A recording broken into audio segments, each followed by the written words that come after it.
In today's video, I am going to teach you how to calculate mode in Excel.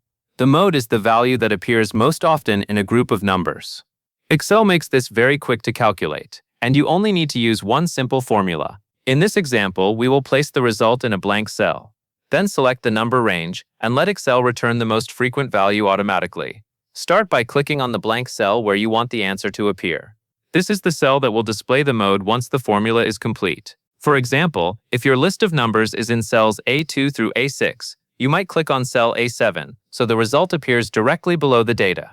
Choosing a blank cell helps keep your worksheet organized and makes the result easy to find.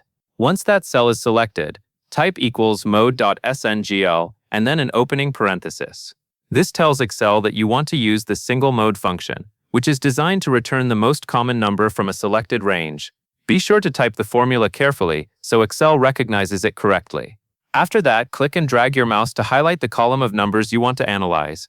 For example, if your numbers are in cells A2 through A6, drag from A2 down to A6.